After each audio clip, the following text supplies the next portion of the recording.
it's Ina the Mood Reader, and welcome to today's video where we will be talking about the books I plan on reading for the buzzwordathon.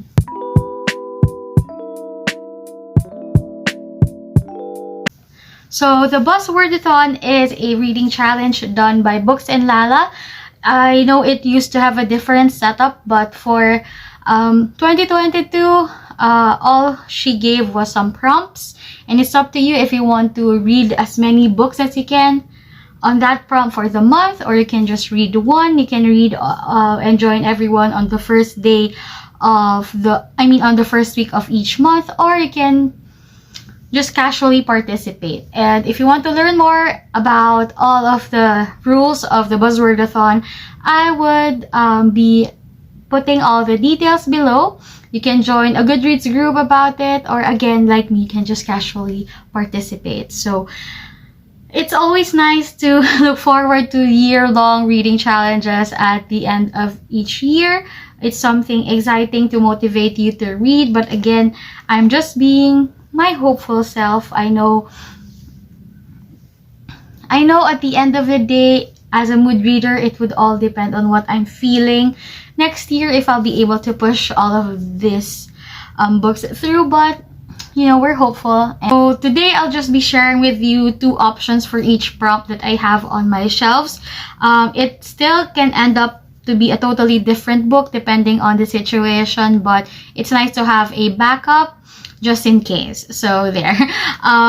Let's start with January. For January, the prompts are books that have the one of the 5 W's or 1 H on the title. So who, what, where, when, why, or how. And for that, my first option is a thriller, of course, When No One Is Watching by Alyssa Cole. I've heard of Alyssa Cole through her romances, and I've always been very fascinated of the fact that she wrote a thriller.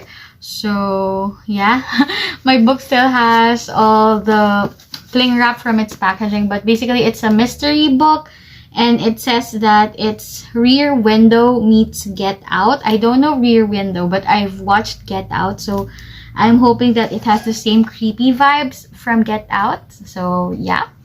Another book I'm planning on reading is Where Dreams Descend by Janela Angeles. I bought my copy from Book Outlet, and I love the concept. I'm not very proud of my fantasy reading abilities. I don't know if I'm just unimaginative or I'm lazy. I'm a lazy reader. I don't know, but I'm hopeful for next year to at least have a handful of fantasies on my reading list. So I'm hoping to start it right by reading Where Dreams Descend in January, hopefully with the Mood Readers Club. But yeah, there we go. For February, the prompt is Me and You and Other Pronouns. So for this one, of course, I have a thriller and a dark academia book. So for the thriller, I have His and Hers by Alice Feeney. According to its synopsis, there are 2 sides to every story: yours and mine, ours and theirs, his and hers, which means someone is always lying. So here we have a reporter and a detective. So we'll go back and forth with their takes on the story, and we'll try to find out what or who has done the crime.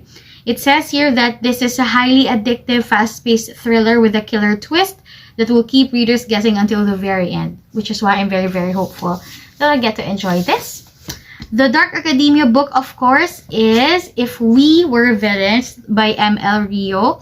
I've been wanting to read this book for so long now that I really have to put it on as many TBRs as I can, so that, you know, I could be pushed to finally do it. And I'm very happy I stumbled upon a pre-loved copy of this book. And yeah, it says here that it's a rare and extraordinary novel, a vivid rendering of the closed world of a conservatory education, a tender and harrowing exploration of friendship, and a genuinely breathtaking literary thriller. So it's compared, of course, to The Secret History And it says here that it's richly layered story of love, friendship, and obsession. There's so many praises this book has gathered, so I'm very much hoping that it's a 5-star read for me for next year. So there. Next, for March, the prompt is locations. You can go specific, proper locations, or you can use common words to pertain to locations. And I went with the common word route. The first book I chose is, of course, another thriller because, hello, it's me.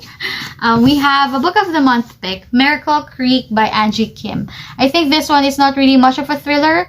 Oh, I guess it's more of a mystery. It's a courtroom mystery-ish. And I've been very curious about this one because of its catch or its hook, which here it says.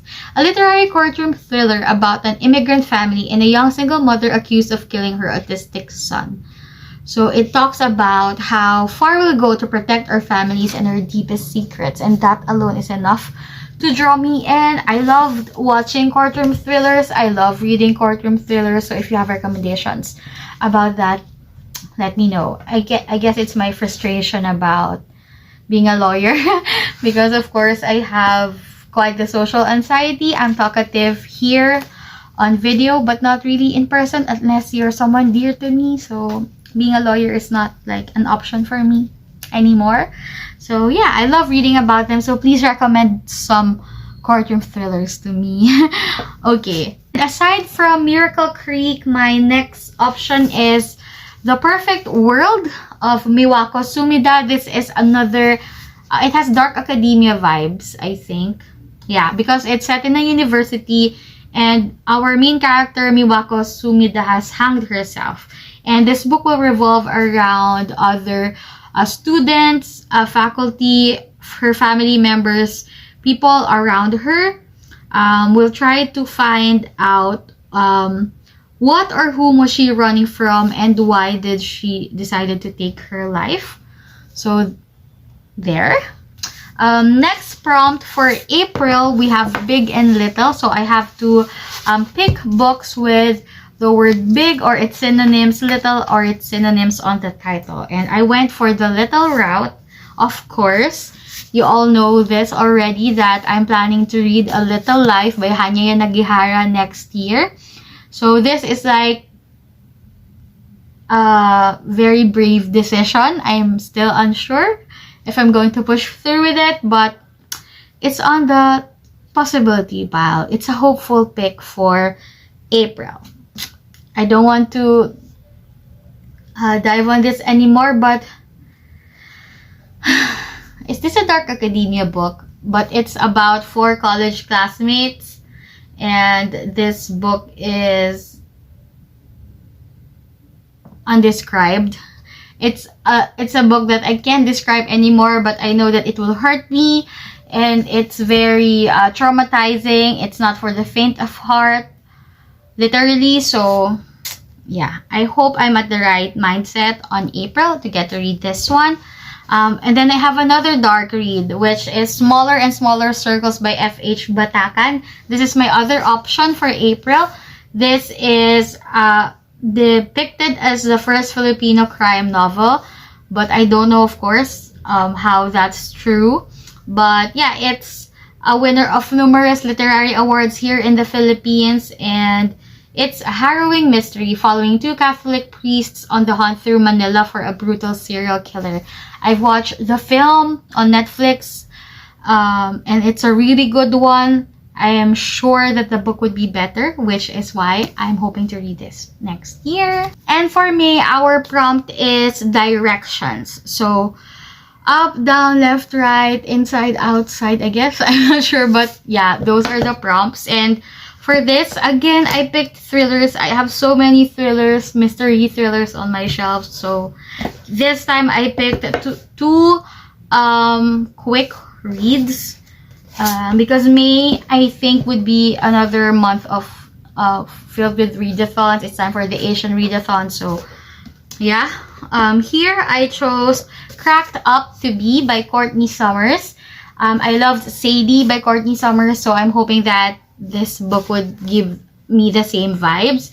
It says here, the high price of perfection is one perfect Parker Fadley always believed she was willing to pay until the devastating events at a party during junior year fractured the lives of her family and friends. A terrible thing has happened and only Parker knows it's her fault.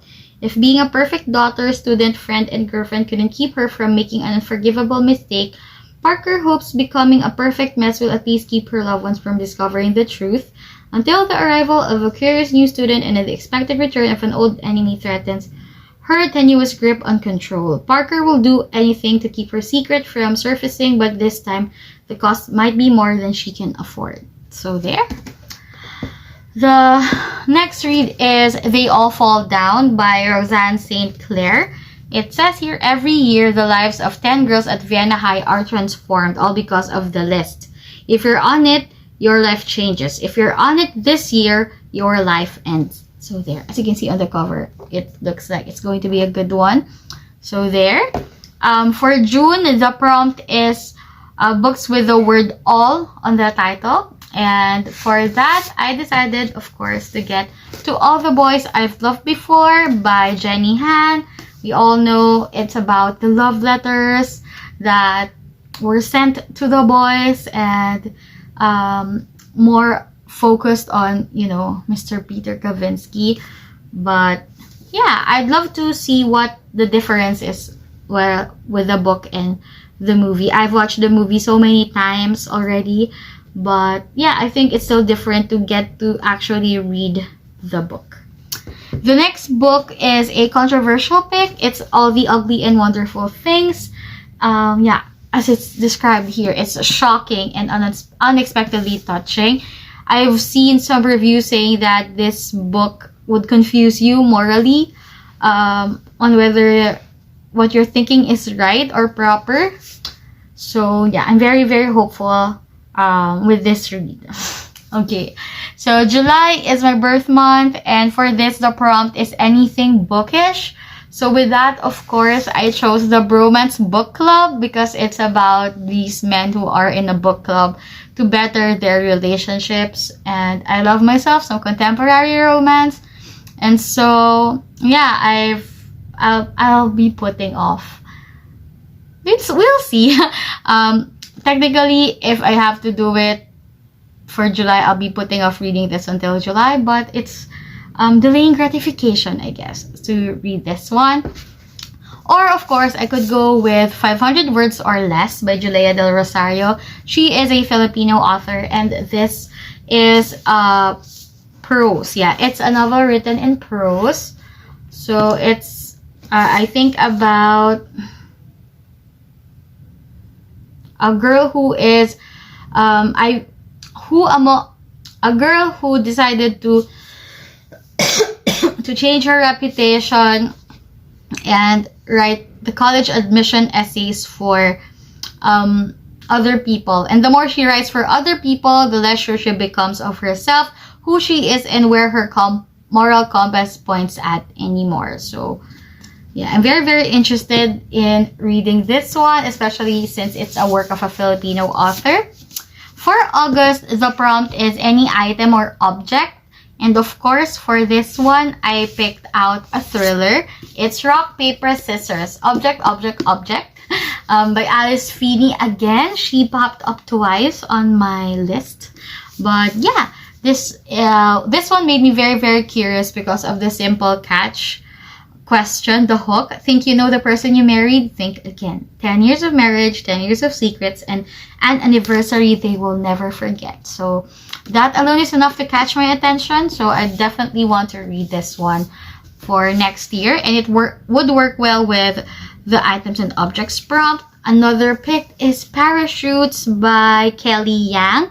This one is about Asian children called parachutes. They are called parachutes because they are dropped off to study in the US and their parents stay in Asia. Here we have a person who is a parachute and a friend who lived with one. And if I'm not mistaken, yeah, it says here it's a story of immigration, social class, and rape culture. It calls out the damaging consequences of privilege in ways that will make readers want to speak up and take action. So this is a hard-hitting contemporary, and I'm here for it. Very, very excited about this one. So there. For September, we go with light and dark. So here I'm going for dark with shadow and bone. From the Grishaverse, written by Lee Bardugo. I bought this one to watch the Netflix series, and I haven't watched the Netflix series, but I still want to, and I still want to read this. I don't have to introduce this to you guys. I'm sure you can educate me all about this, but yeah, I'm very, very hopeful. I hope I get to like this one, hopefully. So there. I also have romance. This is a Secrets of a Summer Night, a historical romance by Lisa Kleypas. It says here, 4 young ladies enter London society with one common goal. They must use their feminine wit and wiles to find a husband. So a daring husband hunting scheme is born. So for this one, we have Annabelle Peyton, determined to save her family from disaster, decides to use her beauty and wit to tempt a suitable nobleman into making an offer of marriage. Okay, so, but Annabelle's most intriguing and persistent admirer, wealthy, powerful Simon Hunt, has made it clear that while he will introduce her to irresistible pleasure, he will not offer marriage. So Annabelle is determined to resist his proposition, but it is impossible in the face of such skillful seduction. So there, this one sounds fun and steamy, so that's nice. Here we have our October prompts, and it's about creatures. So here I decided to pick the Bone Witch. Personally, I wouldn't think of using it for a creature prompt, but I saw in the Goodreads group everyone considering books with witches for the creature prompt, so I'm gonna jump in. So this is a trilogy by Rin Chupeco about a girl who has necromancy powers. That's all I know about it. I know it has fantasy elements. Yeah, I'm very, very excited. It says here, it's exceptionally written from beginning to end according to BuzzFeed, and fantasy world building at its best according to Shelf Awareness. There. And the other one is Six of Crows by Lee Bardugo again, in the Grishaverse world again, because of crows. I don't have many books here with creatures on the title, so I guess this one would fit, and it also would fit like my goal, my life goal, to be able to read this, the Grishaverse, get to know them finally. So there, we are down to the last 2 months. For November, the prompt is ing, or books with ing words on the title. So for that, I chose Stalking Jack the Ripper by Kerry Maniscalco. It's a very, very popular series, I think. And it says here, he murdered... Oh. So it says here, he is the infamous killer no one has ever been able to find. Now it's a girl's turn. Inspired by the infamously unsolved case, this dazzling debut by Kerry Maniscalco weaves an atmospheric tale of beauty and darkness in which a remarkably modern Victorian girl discovers that some buried secret simply won't stay dead. Don't know what to think about that, but I'm very, very curious about this. The other book I'm hoping to read for ing is Last Tank Standing by Lauren Ho. This, I think, is contemporary fiction, or what people would usually categorize as women's fiction, which is weird of a category for me.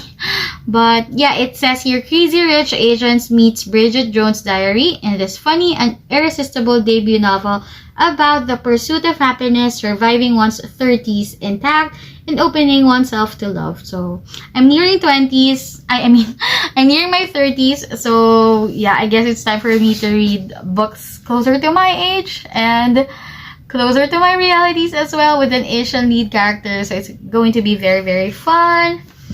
And of course, we're down to the last. Okay, so for the last prompt by December, it's about numbers, and I've just realized I have so many books on my shelves about numbers, especially with the term 1. But I just picked out some books, 2 books here that I've already been planning on reading. In case I haven't gotten to them by the end of the year, then that would be the last push I need to read them. And first is this historical romance. It happened one autumn. It belongs to the same series as the other Lisa Kleypas book I talked about. So it's again with the 4. She's one of the 4 young ladies who is looking for a husband. This time we have beautiful and bold Lillian Bowman, who quickly learned her independent American ways weren't entirely the thing. And Marcus Lord Westcliff, London's most eligible aristocrat, is most disapproving of her behavior. And something happened in the garden. Marcus shockingly and dangerously swept her into his arms. She was overcome with a consuming passion for a man she didn't even like. So there's an enemies to lovers thing here. So there. So it happened one autumn, and something would happen for the 2 of them. And lastly, we have Night House, again by Leigh Bardugo. Will I make my 2022 a Leigh Bardugo year? Who knows? But this one, I think, is another dark academia book. It says, it's a mesmerizing adult debut from Leigh Bardugo about a tale of power, privilege, dark magic, and murder set among the Ivy League elite. So there. This one I know has mixed reviews, and I don't wanna... When books come with mixed reviews, I don't want to judge it further, because I might be on, the liking it part of the audience. So yeah, I'm hopeful still, and I haven't pursued much of dark academia, but it's something I'm very, very curious about, and it's something that fits my taste. So this might be a book for me. Who knows? So yeah, there you go. Those are all the books I'm planning to read for the buzzwordathon. Of course, changes can come along the way, but these are the high hopefuls that I have, and I know that if I pick any of these up, I'll have a great experience, because all of these books I've been highly anticipating to read. Well, so is the rest of my shelf, but yeah, let's just enjoy reading challenges like this one. And if you're interested in joining, then please do, and let me know the books you are planning to read, especially for January as we start the buzzwordathon. Thank you so much for watching this video. May you always be in the mood for reading, especially in 2022, and see you guys on the next ones. Bye!